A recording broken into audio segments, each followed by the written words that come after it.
Assalamualaikum warahmatullahi wabarakatuh. Perkenalkan saya Muhammad Rauf Habibi dengan NIM 185221049. Video ini saya buat untuk memenuhi ujian tulis praktikum atau UTP pada mata kuliah komputasi biomedis praktikum yang diampu oleh Pak Sugianto. Baik, langsung saya share screen.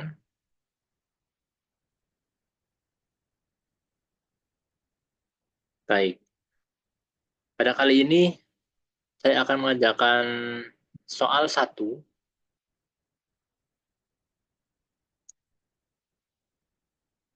Saya akan menulis nama saya terlebih dahulu di file Word.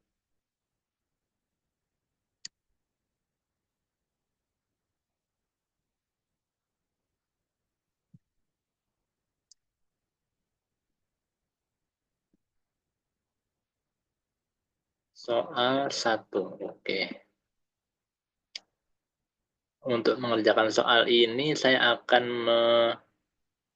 meminta bantuan AI ChatGPT untuk menghasilkan kode program Python untuk membangkitkan bilangan random acak.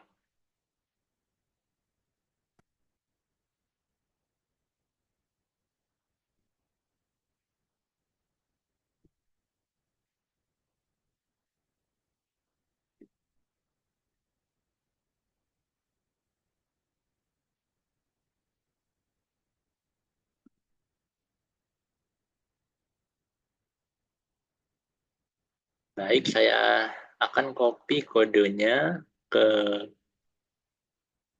ini Google Colab. Ini saya hapus dulu. Nah, oke.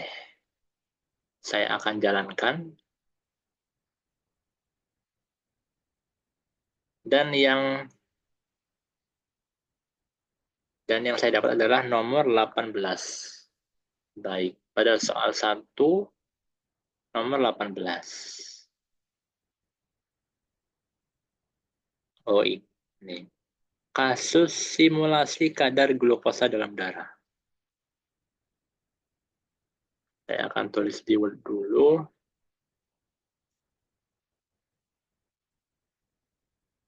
Oke, sebentar.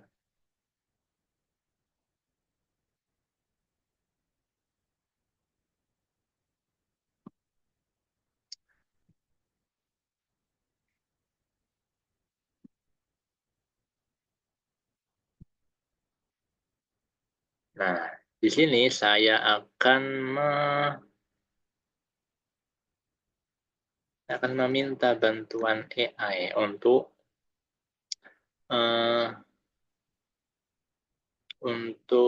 membantu saya mengerjakan soal ini. Nah, di sini soal 18A jelaskan bagaimana kombinasi metode Gauss-Seidel dan regresi linear dapat digunakan untuk memprediksi kadar glukosa dalam darah. Nah,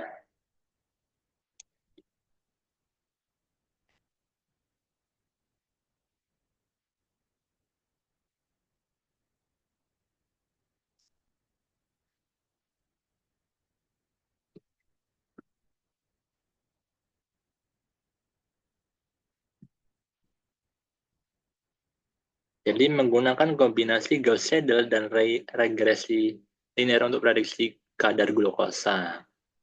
Nah, di sini metode regresi linear merupakan teknik yang dapat digunakan untuk memprediksi hubungan antara dua variabel. Misalnya antara waktu setelah makan dan kadar glukosa dalam darah. Regresi linear menghasilkan persamaan garis yang dapat memprediksi kadar glukosa berdasarkan waktu atau faktor lainnya. Nah, metode Gauss-Seidel digunakan untuk menyelesaikan sistem persamaan linear dengan cara iteratif. Dalam konteks ini, metode dapat digunakan untuk menyelesaikan sistem persamaan yang melibatkan variabel-variabel yang menggambarkan kadar glukosa dalam darah. Dengan kata lain, regresi linear ini dapat digunakan untuk membuat model prediktif dari data, sedangkan Metode Gauss-Seidel digunakan untuk menyelesaikan sistem persamaan yang muncul dalam simulasi. Jadi, kombinasi Gauss-Seidel ini untuk melibatkan variabel-variabel yang menggambarkan kadar glukosa dalam darah. Dan ini fungsinya untuk menyelesaikan sistem persamaan yang muncul dalam simulasi.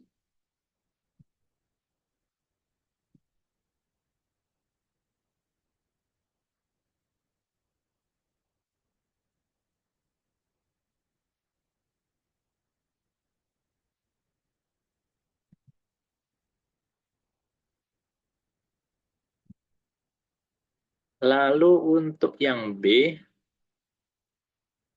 rumuskan sistem persamaan dan persamaan regresi yang menggambarkan laju perubahan kadar glukosa dalam darah.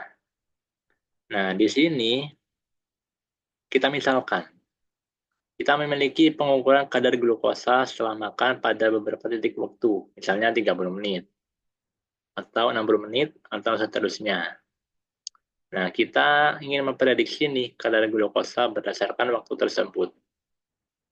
Nah, persamaan umum regresi linear untuk memprediksi kadar glukosa yang disimbolkan GT berdasarkan waktu T dapat ditulis sebagai GT sama dengan beta 0 plus beta 1T. Di sini GT merupakan kadar glukosa pada waktu T, lalu beta 0 adalah intercept kadar glukosa awal ketika waktu sama dengan 0, lalu beta 1 adalah kemiringan garis laju perubahan glukosa per satuan waktu. Nah, lalu kita punya 3 persamaan yang menggambarkan kadar glukosa di waktu yang berbeda. Jadi misalnya nih, kadar awal setelah makan itu X1 min 0,2 X2 plus 0,1 X3 sama dengan 120. Ini setelah makan, kadar awal setelah makan. Lalu pada kadar setelah 30 menit, 0,1 X1 plus X2 min 0,1 X3 sama dengan 150.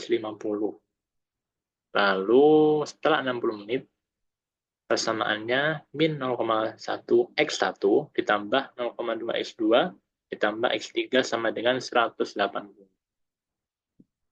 Di mana X1, X2, dan X3 merupakan kadar glukosa pada waktu yang berbeda.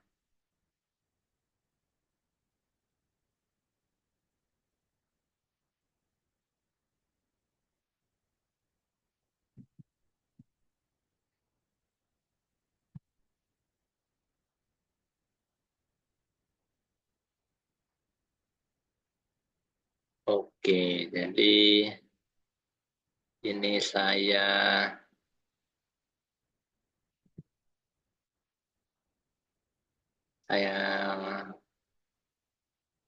ketik di Word.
Lalu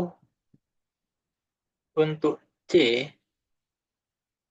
pada nomor 18C, buatlah program Python yang mensimulasikan perubahan kadar glukosa dalam darah setelah makan menggunakan metode Gauss-Seidel dan regresi linear yang tadi sudah dijawab di nomor 18A dan 18C.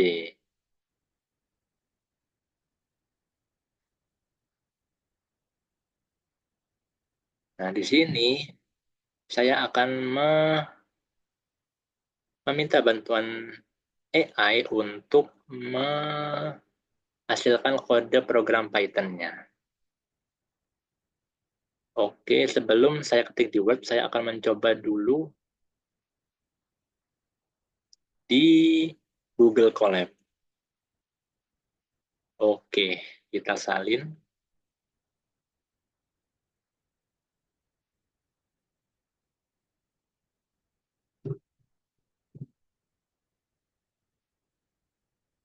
Lalu kita run. Oh iya, sebelum itu saya akan menjelaskan dulu dari kode program Python-nya. Nah, di sini fungsi dari program Gauss-Seidel yang di atas ini itu untuk menyelesaikan sistem persamaan linear menggunakan metode Gauss-Seidel. Jadi kita input matriks koefisien A, vektor konstanta B, dan tebakan awal X0. Lalu fungsi linear regression untuk menghitung regresi linear sederhana dari data kadar glukosanya. Lalu dihitung juga nilai beta 0, intercept, dan beta 1, slope, sehingga persamaan regresi ini bisa dibentuk.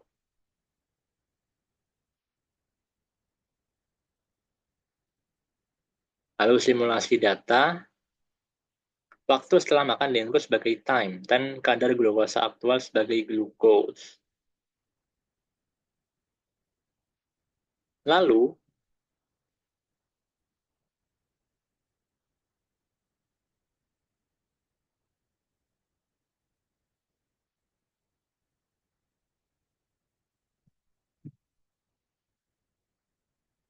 regresi linear digunakan untuk membuat model prediksi kadar glukosa berdasarkan waktu. Sistem bersama simulasi dipecahkan dengan metode Gauss-Seidel. Outputnya yang dihasilkan itu persamaan regresi yang memprediksi kadar glukosa berdasarkan waktu setelah makan. Simulasi kadar glukosa pada beberapa titik waktu setelah makan menggunakan metode Gauss-Seidel. Baik, kita akan jalankan. Kita run. Oke, sudah di run. Muncul persamaan regresinya, IT sama dengan 136,00 plus 0,17T. Konvergen setelah 4 iterasi. Jadi persamaan regresi tersebut merupakan konvergen setelah diiterasi 4 kali.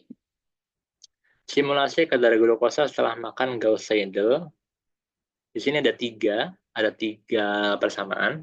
Tadi yang sudah dijelaskan pada 18B. Kadar glukosa setelah waktu 0 menit.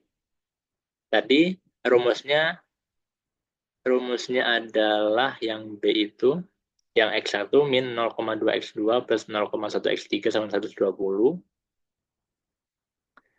menghasilkan 134 mg per DL, desiliter. Lalu kadar glukosa setelah waktu 30 menit adalah 152 mg per desiliter. Kadar glukosa setelah waktu 60 menit adalah 163 mg per desiliter. Oke, saya akan mengetik kodenya pada Word.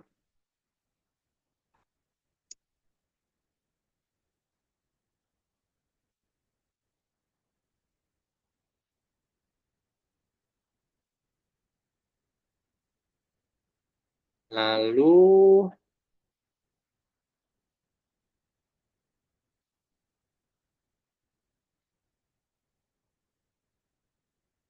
Penjelasannya juga saya ketik di Word.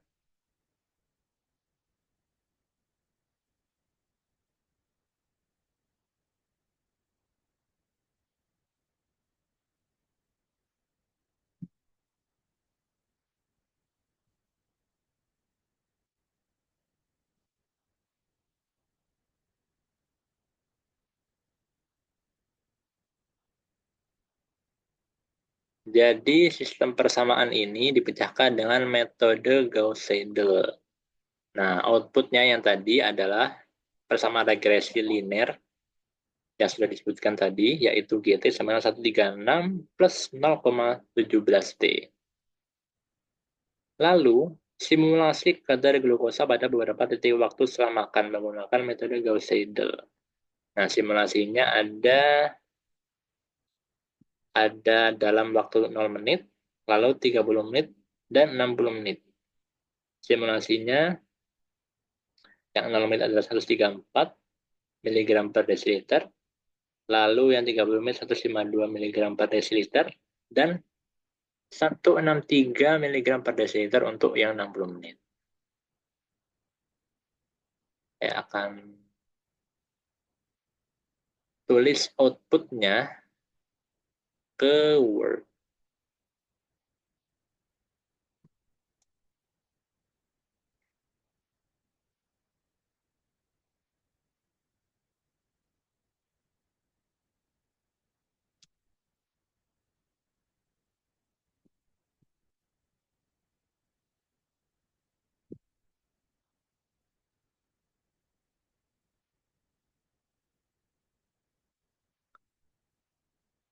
Jadi itu saja penjelasan soal 1 nomor 18. Dari saya mungkin itu saja. Terima kasih. Wassalamualaikum warahmatullahi wabarakatuh.